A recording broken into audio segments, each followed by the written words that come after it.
Good morning students. चलो continue करते हैं नेक्स्ट वीडियो में। जैसे कि इलेक्ट्रोस्टैटिक्स की अब तक 2 वीडियो आ चुकी हैं, तो प्लीज जिन लोगों ने पहले 2 वीडियो नहीं देखी हैं वो देख लें। ओके, जिसमें हम डिस्कस कर चुके हैं। कुछ पॉइंट्स यहाँ पर लिखे हुए हैं, जैसे कि charge, quantization of charge, Coulomb's law, fundamental charge, electric field intensity, vector of Coulomb's law, vector form of Coulomb's law, dielectric constant के and electric force lines and these properties. Okay, तो ये टॉपिक डिस्कस किए जा चुके हैं first and second videos में, तो वहां से आप इन्हें कवर कर सकते हो। लेकिन इनमें अनफॉर्चुनेटली एक गलती से मिस्टेक हुई है, बाय फॉल्ट आप बोल सकते हैं। एप्सिलॉन नॉट फर्स्ट वीडियो जो मैंने बनाई थी इलेक्ट्रोस्टैटिक्स की, उसमें एप्सिलॉन नॉट की मैंने बीमा लिखी थी। अभी मुझे एक स्टूडेंट ज्योति ने बताया कि भैया आप देखिएगा वहां पर, तो वो गलती हो गई है। जैसे ही डिनोमिनेटर में से L3 को हम ऊपर ले जाएंगे तो माइनस L3 हो जाएगा। ओके, तो M-1 L3 T4 A2 इसकी एग्जैक्ट बीमा होती है। तो नोट्स में आपने जहां भी लिखा है प्लीज सही कर लीजिएगा। ओके, चलो, और इन टॉपिक्स को प्लीज, ये बेसिक है, जब तक ये क्लियर नहीं होगा आगे चीजें समझ में नहीं आएंगी। इसीलिए ठीक से पढ़ें और स्टार्टिंग से पढ़ें। ओके, चलो, तो नेक्स्ट हम डिस्कस करने वाले हैं इसमें आवेश उत्पन्न करने के तरीके, ways of the generate of charge. तो आवेश को उत्पन्न करने के 2 तरीके होते हैं, एक तो घर्षण, दूसरा प्रेरण।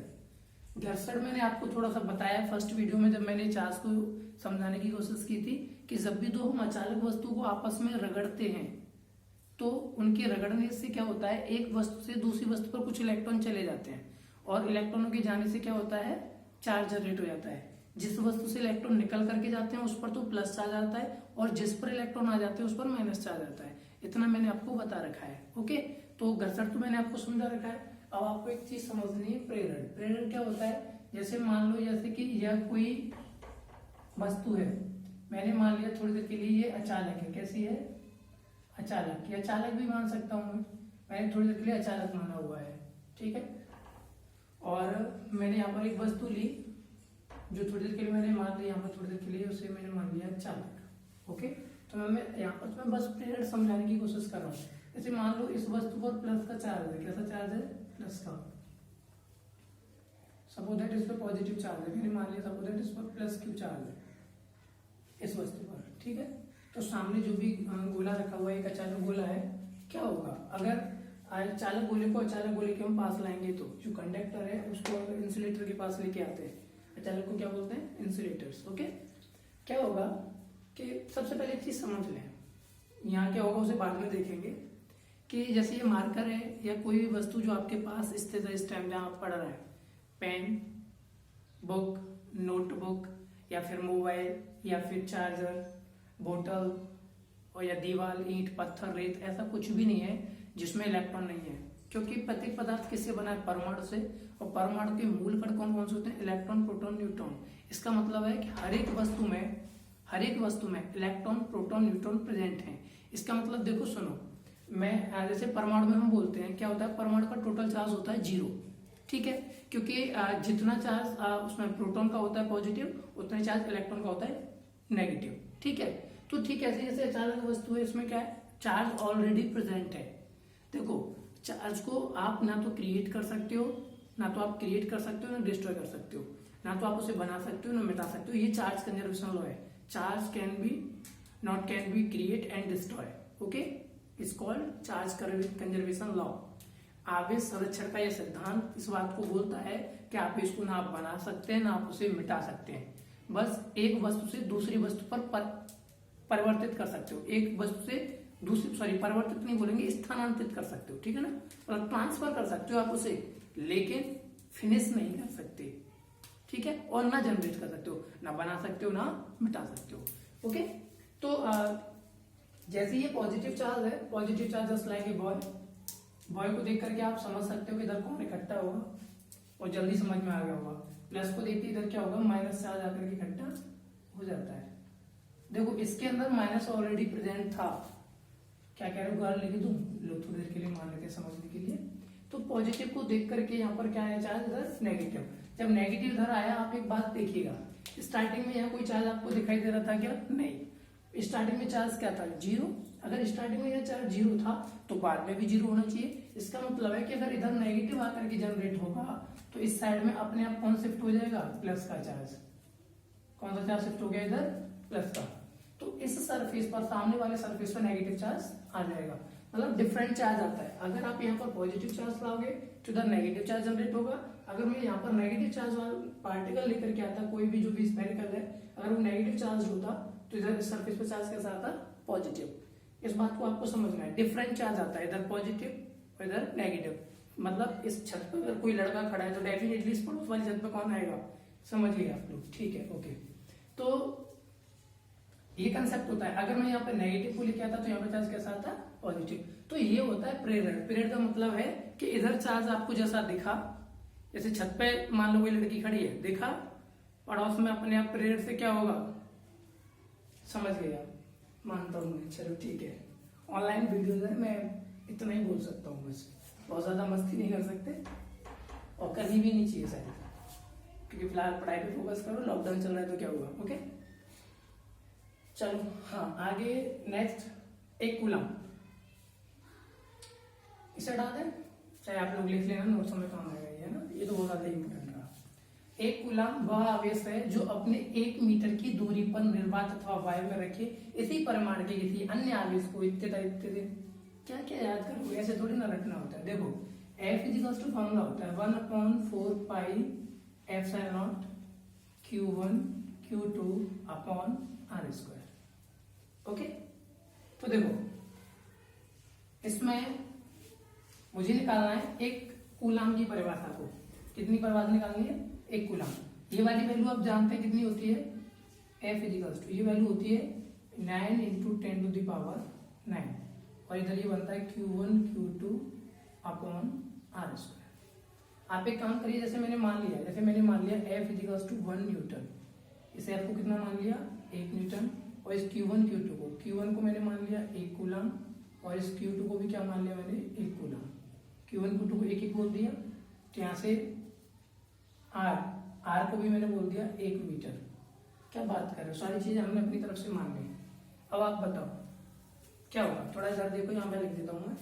देखो अगर आप इसे यहाँ 1 रखते हो तो ये 1 आ गया, ठीक है, और यहाँ पर ये कितना है, 9 × 10⁻⁹, ओके। और Q1 Q2 upon R square, इसकी जगह पर मैंने 1 रख दिया, ये 1 × 1, और यहाँ पर कितना है, ये 1। यहाँ पर देखो आप एक मिनट देखें, ये Q था और यहाँ पर ये भी क्या था, Q, जिसको अगर मैं बंद कर देता हूँ, F को बंद नहीं करते, F को बंद की जरूरत नहीं पड़ेगी क्योंकि बंद फोर्स तो इतना दे रखा है, ठीक है ना, F को रहने दो बस, ओके। तो F निकाल देते हैं यहाँ से। Q को अगर आप 1 रखते हो तो ये 1 रखा आपने, और ये भी 1 और ये भी 1, कितना हो गया, यहाँ से F इजिकल्स टू आ जाएगा 9 × 10⁹, इतना न्यूटन। इसका मतलब है ये जो फोर्स अभी आपने निकाला है, इसमें क्या किया है, जो दोनों आवेश थे उनको 1 कूलम किया है, और जो दूरी है उसको कितना किया है, 1 मीटर। इसका मतलब यह हुआ कि निर्वात अथवा वायु में 1 मीटर की दूरी पर रखी एक कूलम के दो आवेशों के मध्य, मतलब दोनों आवेशों के मध्य, दोनों को भी धनात्मक रखा है डेफिनेशन में, क्योंकि समान रखा जाएगा। आप उसे माइनस रख सकते हो या प्लस, मतलब प्लस का या माइनस का हो सकता है, दोनों आवेश लेकिन एक जैसे होने चाहिए, मतलब इसी परिमाण में बोला है ना हमने, प्रकृति को विषम रखा है, देखो यहाँ पर प्रतिकर्षण वर्ड यूज किया गया है, ठीक है। तो जैसे अगर ये दोनों इक्वल हैं, दोनों चार्ज कैसे हैं, इक्वल 1 और ये भी कितना है 1, मतलब 1 मीटर की दूरी, तो बल कितना लगेगा 9 × 10⁹। तो यहाँ पर देखो जो बोला गया है, जैसे एक कूलम वह आवेश है जो अपने से बोल सकते हो हम यहाँ पर, अपने से बीच में लिख लेंगे, अपने से 1 मीटर की दूरी पर निर्वात अथवा वायु, क्यों, क्योंकि यहाँ पर जो K आता है उसकी वैल्यू कितनी हो जाएगी 1, उससे ये फायदा होगा बस, ठीक है। इस पर रखे इसी परिमाण का मतलब है 1 कूलम का ही आवेश, ठीक है ना, के अन्य आवेश को 9 × 10⁹ न्यूटन के बल से प्रतिकर्षित करता है। मतलब 1 कूलम का आवेश आप यहाँ रखें, 1 कूलम का आवेश आप यहाँ रखें, और इनके बीच की दूरी कितनी करता है 1 मीटर, तो इनके मध्य लगने वाला बल कितना होता है 9 × 10⁹, इतने न्यूटन, ठीक है। चलिए तो आपको बहुत ज्यादा इंपॉर्टेंट नहीं रहता, लेकिन फिर भी थोड़ा सा पता होना, आइडिया होना चाहिए। ओके, हाँ, उसके अलावा क्या बोला, एक नोट पर लिखा हुआ है यहाँ पर कि यदि आवेशों के मध्य कोई परावैद्युत हो, परावैद्युत का मतलब परावैद्युत माध्यम से है, आप कोई मीडियम लेकर के आते हो तो उनके बीच लगने वाला बल घट जाता है। अब कोई भी माध्यम का मतलब यहाँ पर कंसेप्ट ये है कि एयर को और वैक्यूम को छोड़ के बात करो सबसे पहले, क्योंकि सबसे ज्यादा electric force between two charge कहाँ लगता है, एयर एंड वैक्यूम में, ठीक है ना। हवा में और निर्वात में सबसे ज्यादा बल लगता है। अगर आप जैसे ये दो आवेश है मेरे हाथ में, मैंने मान लिया सपोज दैट ये दो आवेश है, देखो मान लो कितनी अच्छी चीज है, किसी के लिए भी सेटिस्फाई हो जाता है। देखो मैंने चार्ज बोला, चार्ज मान लिया, मान लो ये दो चार्ज है और मैंने इनको हवा से ले जाकर के यूं का क्यों, इनके बीच की डिस्टेंस चेंज बिना किए पानी में डाल दिया। किसमें डाल दिया, पानी में। तो क्या होगा, इनके बीच का बल बढ़ेगा या घटेगा। तो आप हमेशा याद रखिएगा, जब भी हवा से या निर्वात से, हवा से मतलब वायु से और निर्वात से दो आवेशों को पकड़ करके आप किसी भी माध्यम में ले जाओ, दूरी को बिना परिवर्तित किए किसी भी माध्यम में, बल हमेशा घटेगा। क्यों घटेगा, उसे आप एक और तरीके से समझ सकते हो यहाँ पर, जैसे कि फॉर्मूला F(m)/F(k), मैं आपको ये बता चुका हूँ, कैसे बनाता है ये भी पता है आपको, ठीक है ना। सेकंड लास्ट वीडियो में बताया था, सॉरी लास्ट वीडियो में। देखो यहाँ पर ये जो k की वैल्यू होती है, value of k always greater than equals to 1 and less than equals to कितना होता है, और less than equals to infinity. मतलब k की वैल्यू 1 और अनंत के बीच में होती है, और आप यहाँ पर ये जब ये वैल्यू पुट करोगे तो क्या होगा, 1 से बड़ी वैल्यू पुट करोगे तो फोर्स घट जाएगा ना, जो माध्यम में लगने वाला बल है वो घट जाएगा। तो यहाँ से स्टेप पे एक क्वेश्चन आ सकता है मेरे अकॉर्डिंग, न्यूमेरिकल क्वेश्चन अच्छा रहेगा। यहाँ से बहुत अच्छा क्वेश्चन है कि आपको दो आवेश दे दिए जाए और उनके बीच की दूरी चेंज ना की जाए, उनके बीच की दूरी चेंज ना की जाए, और आपसे कह दिया जाए कि इनको हवा से पकड़ कर, वायु से पकड़ करके किसी माध्यम में डाल दिया है जिसका परावैद्युतांक कितना है। तो आपको परावैद्युतांक दे रखा होगा और बल पूछा जाएगा बल कितना होगा। तो बल Fa आपको पता होगा, ये पता है तो आप ये निकाल लोगे, सिंपल। अच्छे क्वेश्चंस आपको मिल जाएंगे, शैडो के मित्तल वगैरह में आप देख सकते हो। ओके, तो ये पॉइंट क्लियर हुआ, इसके बारे में हम डिस्कस कर ही चुके हैं। ओके, नेक्स्ट कंटिन्यू करेंगे, अभी इसे नोट कर लीजिएगा आराम से। और वो टॉपिक रहेगा आपका किसी बिंदु आवेश के कारण किसी बिंदु पर वैद्युत क्षेत्र की तीव्रता, intensity of electric field due to any point charge. Okay,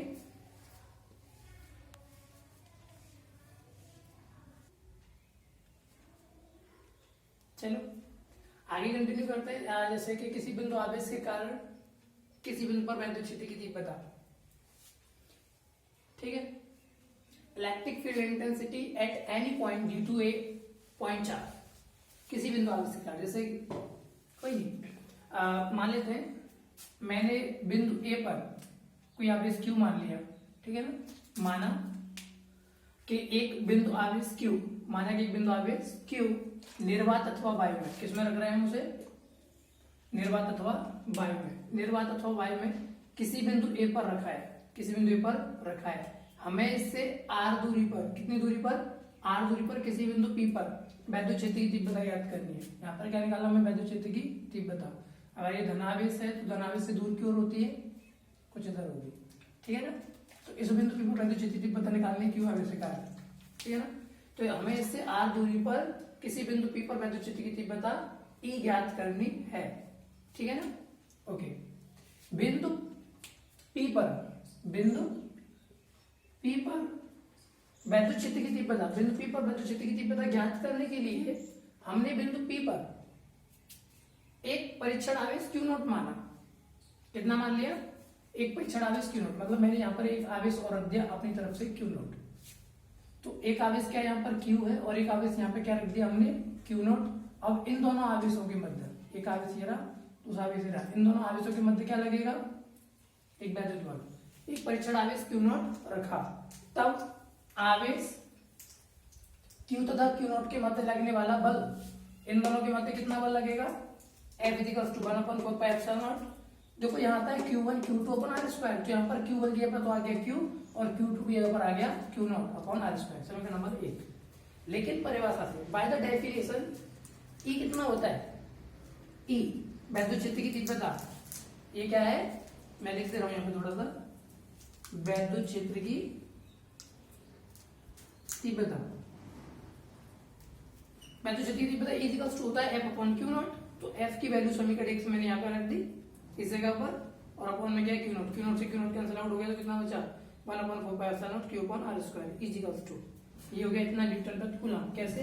क्योंकि बल का मात्रक क्या होता है? न्यूटन, आवेश का मात्रक कूलम, इजिकल्स टू। ओके, तो बहुत ज्यादा इंपॉर्टेंट नहीं है, बट फिर भी हमें आना चाहिए। न्यूमेरिकल क्वेश्चन के क्वांटम व्यू से एग्जाम में बहुत ज्यादा नहीं पूछे जाते हैं। नोट्स अच्छे से बनाना।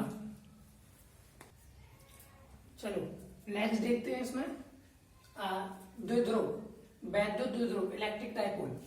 एक ऐसा निकाय जिसमें दो समान परिमाण एवं विपरीत प्रकृति के आवेश एक दूसरे से अल्प दूरी पर रखे हों या स्थित हो या उपस्थित हों, उसे क्या कहते हैं? द्विध्रुव डायपोल कहते हैं। जैसे HCl और HF, यहाँ पर डेल प्लस डेल माइनस क्यों लगाया? इनकी विद्युत ऋणता के आधार पर। इसमें क्लोरीन अधिक विद्युत ऋणी है और हाइड्रोजन कम विद्युत ऋणी, और इसमें फ्लोरीन अधिक विद्युत ऋणी और हाइड्रोजन कम विद्युत ऋणी। मतलब electronegativity of chlorine is greater than hydrogen and also electronegativity of fluorine is greater than hydrogen. Therefore the partially negative charge come on chlorine and fluorine. Okay, चलो तो मैंने क्या बोला है, इसको एक बार समझाने की कोशिश करूंगा। जैसे दो आवेश हैं, कैसे हैं? दो समान आवेश, मतलब एक Q दूसरा भी क्या है? Q, लेकिन परिमाण में एवं प्रकृति कैसी है? विपरीत। इसका मतलब है एक प्लस का है और दूसरा माइनस का, एक दूसरे से अल्प दूरी पर है। उनके बीच की दूरी क्या है? बहुत कम, मतलब एंगस्ट्रॉम कोटि की होती है। ठीक है ना? ये वाली बीच की दूरी कितनी है? मैंने मानी सपोज दैट 12। ठीक है, 12 मान के चलते हैं। ये थोड़ा सा बुकों का, स्टैंडर्ड बुकों का कुछ ऐसा मानना है, 12 मानकर ही काम चल जाता है। ओके, हम डी भी मान सकते हैं जरूरत पड़ने पर, ऐसी कोई दिक्कत वाली बात नहीं है। तो दो समान आवेश है, प्रकृति विपरीत का मतलब है एक प्लस का दूसरा माइनस का, उनके बीच की दूरी कितनी है? बहुत ही अल्प या बहुत कम या बहुत अल्प, कुछ भी बोल सकते हो। ठीक है, मतलब बहुत कम है, सीधी बात। अच्छा, द्विध्रुव आगुड़, इतना तो वैद्युत द्विध्रुव था, इसी को बोलते हैं बस। मतलब ये पूरा एक निकाय बनी है ना। ठीक है, सिस्टम वैद्युत द्विध्रुव आगुड़। देखो, जब भी आगुड़ वर्ड आता है कहीं भी, तो वहां पर हमेशा हम दूरी से मल्टीप्लाई करते हैं। किससे मल्टीप्लाई करते हैं? डिस्टेंस से। जब भी आगुड़ वर्ड आता है, जैसे बल आगुड़ आया, तो वहां पर भी दूरी से गुणा किया गया है। ठीक है, बल आगुड़ के अलावा आप निकाल सकते हो जड़त्व आगुड़, निकाल सकते हो। जड़त्व आगुड़ में देखो mr², I=mr² होता है, तो वहां पर भी किससे गुणा किया गया है? दूरी से। तो जब भी आगुड़ बढ़ाता है तो वहां पर डिस्टेंस से मल्टीप्लाई कर देते हैं। होता क्या है? वैद्युत द्विध्रुव में उपस्थित किसी एक आवेश, कोई एक आवेश ले लिया, मतलब जैसे मैंने मान लिया आवेश Q, कोई एक आवेश, मतलब कोई किसी एक आवेश तथा आवेशों के बीच की दूरी, आवेशों के बीच की दूरी मतलब इन दोनों के बीच की दूरी कितनी है? 2L। ठीक है, इन दोनों के बीच की दूरी 2L इधर, हाँ, आवेशों के बीच की दूरी के गुणनफल को क्या कहते हैं? वैद्युत द्विध्रुव आगुड़ कहते हैं। मतलब इन दोनों का गुणा कर दें तो हमें क्या मिल जाएगा? वैद्युत द्विध्रुव आगुड़, बस। चलो कोई बात नहीं, कहते हैं इसे P से निरूपित करते हैं। It's represented by P। अच्छी बात है साहब। और यह एक सदिश राशि है। कैसी राशि है? सदिश। अगर इस सदिश राशि से पक्का इसकी कोई ना कोई दिशा होगी। ठीक है, देखो समझते मैंने बस इस बात को लैंग्वेज में यहाँ पे लिख दिया है। जैसे कि माना दो आवेश +Q तथा -Q, एक +Q तथा -Q एक दूसरे से, यहाँ पर भी मैंने डायग्राम बनाया हुआ है, जो वहां से हम हटा सकते हैं, इसकी कोई जरूरत नहीं है। ठीक है, तुम कहोगे यहाँ पे बनाने की जरूरत है? नहीं, एक डायग्राम बना देना कोई सा भी, मतलब ये छोटा सा। माना दो आवेश +Q तथा -Q एक दूसरे से अल्प दूरी 2L पर रखे हैं, मतलब एक -Q है दूसरा +Q, इनके बीच की दूरी कितनी है? 2L पर रखे हैं। तब ऐसे निकाय का द्विध्रुव आगुड़, इस निकाय का द्विध्रुव आगुड़ कितना होगा? P = Q × 2L। वही तो बोला मैंने, उन दोनों देखो, एक तो आवेश, एक आवेश और उनके बीच की दूरी कितनी? 2L के गुणनफल के बराबर होता है। ये राशि कैसी है? सदिश राशि है। ठीक है, तो आप इसमें चाहो तो वेक्टर भी लगा सकते हो। देखो इसका मात्रक क्या है? आवेश का मात्रक कूलम, और दूरी का मात्रक क्या होता है? मीटर। इसीलिए वैद्युत द्विध्रुव आगुड़ का मात्रक क्या हो गया? Coulomb metre. ओके, अच्छा, इसकी दिशा याद रखिएगा, ये बहुत ही इंपॉर्टेंट पॉइंट रहता है यहाँ पर। इसकी डायरेक्शन क्या है, यह यूज करेंगे हम अभी जब हम किसी वैद्युत ध्रुव के कारण थीटा डिग्री कोण पर वैद्युत क्षेत्र की तीव्रता की गणना की बात करेंगे। दिशा होती है इसकी माइनस क्यू से प्लस क्यू की ओर, माइनस क्यू से, इस माइनस क्यू से किधर है, प्लस क्यू की ओर, the direction of P. Okay, मतलब नेगेटिव चार्ज से पॉजिटिव चार्ज की ओर। नेक्स्ट वीडियो में हम कंटिन्यू करेंगे आपके लिए किसी वैद्युत ध्रुव के कारण अक्षीय स्थिति में, निरक्षीय स्थिति में और थीटा डिग्री कोण पर वैद्युत क्षेत्र की तीव्रता।